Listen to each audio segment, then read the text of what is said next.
Assalamualaikum and good evening. I am Nur Hasina and you are watching Nightline.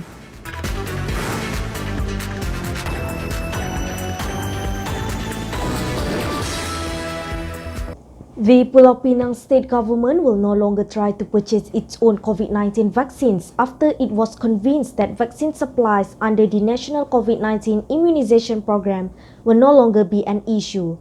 Pulau Pinang Chief Minister Chow Kun Yew said that the coordinating minister, Khairi Jamaluddin, has assured the state that sufficient vaccine doses will be channeled to Pulau Pinang.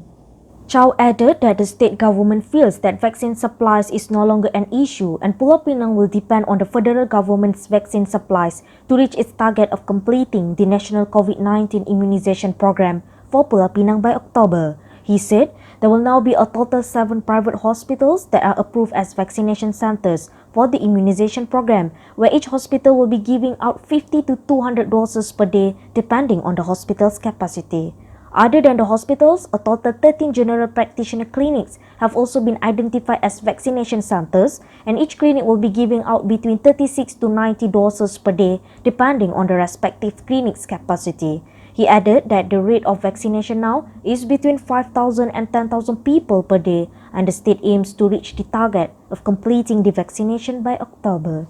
The implementation of home-based teaching and learning (PDPR) not only cover online learning but also manual teaching aids. Senior Minister for Education Datuk Razi Jidin said the manual teaching aids could be prepared as suited to teachers and students of a school after taking into account their constraints. Dalam konteks akses internet ini, saya rasa pihak Kementerian Komunikasi dan Multimedia sentiasa melihat memberi keutamaan kepada usaha untuk memastikan kawasan-kawasan di seluruh negara mendapat akses. Kami di peringkat KPM telah memberi panduan kepada guru-guru bahawa dalam apa jua keadaan kita sedar kekangan yang dihadapi oleh guru dan murid, ya. Seperti mana disebut tadi, ada yang mungkin tidak mempunyai akses pada internet. Sebab itu dari peringkat awal lagi kita laksanakan PDPR ini, kita sebut bahawa panduannya adalah pelaksanaan PDPR ini dibuat berdasarkan kesesuaian guru dan murid. Jadi guru ada kekangan masing-masing, murid ada kekangan masing-masing, dan dalam konteks constraint atau kekangan yang ada itu, guru dan murid akan mencari apakah pendekatan yang terbaik bagi memastikan semua pihak mendapat akses kepada pendidikan dalam tempoh tersebut. He was speaking to the media after the handing over of laptops to 71 students from SMK Felda Kahang Timur in Johor. He said the PDPR method can be implemented through various approaches, such as preparing manual teaching materials that will be delivered to students or collected by parents at schools. He said that to support the implementation of PDPR, the Education Ministry had also introduced several educational television channels, including Didik TV, which has received good feedback from parents and students. On Monday's event, Datuk Razi said from the total 417 Form 3 students screened, 71 of them who were from the B40 group were selected to receive a laptop and a free 15 gig internet data pass for a year. Malaysia's economic recovery is expected to be affected by the latest surge in COVID-19 infections that triggered a 2-week lockdown from June 1st till 14, 2021.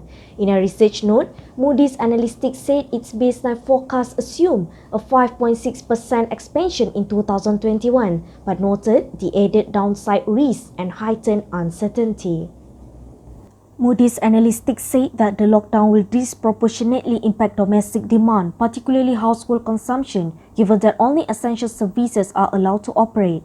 A key concern, it said, is how much manufacturing and exports will be adversely impacted by the capacity constraints. Moody's Analytics said manufacturing plants are only allowed to operate at 60% capacity during the lockdown, which will restrict production and exports until mid-June, while Malaysia's exports have been powering ahead thanks to strong global consumer tech demand. It said Malaysia's daily COVID-19 tally has averaged between 7,000 to 8,000 since late May, Malaysia's second but most severe wave. The first wave was in January, with daily infections averaging just over 2,500. Moody's Analytics added that Malaysia's economy navigated COVID-19 in 2020 relatively well compared with many of its Southeast Asian neighbours, as the daily COVID-19 tally stayed below the 1,000 mark through the first 9 months of the year.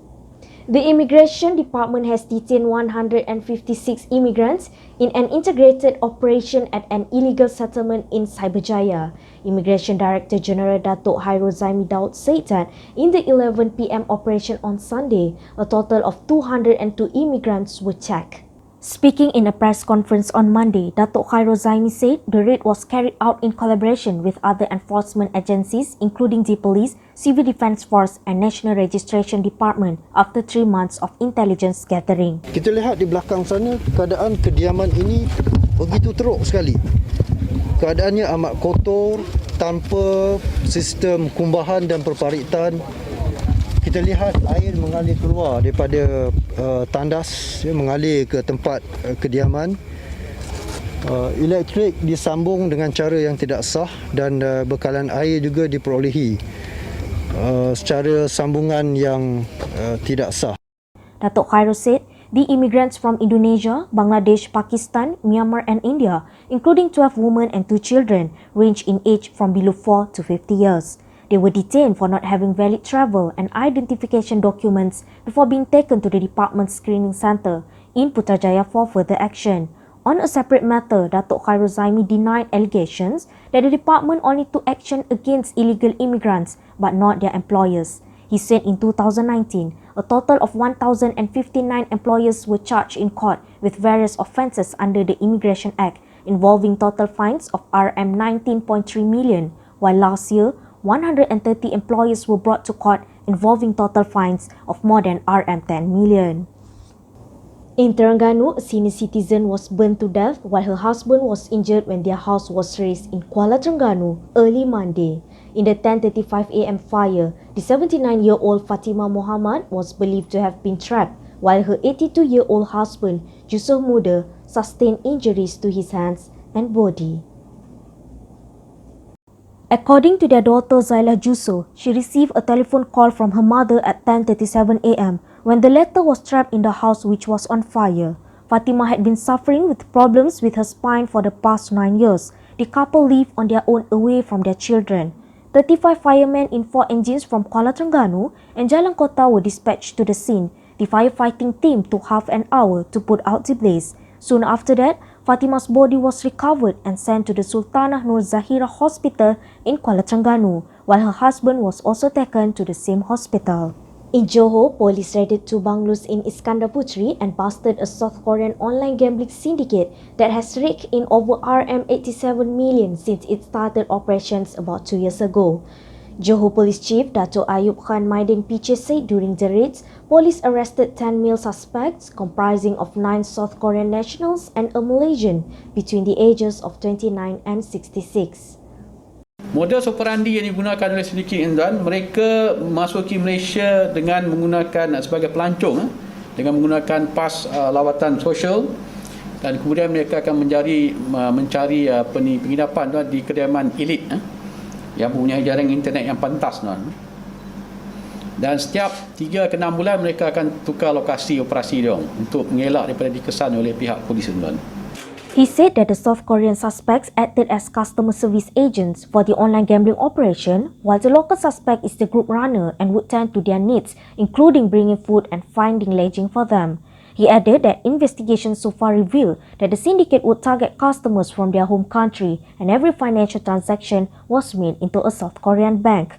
Investigations found that the syndicate is able to take in about Rm 1 million in bets daily, involving about 1,500 gamblers.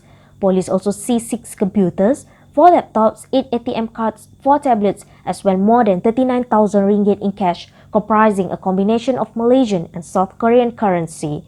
The 9 South Korean suspects had been remanded for 14 days from Sunday, while the local suspect was being remanded for 3 days.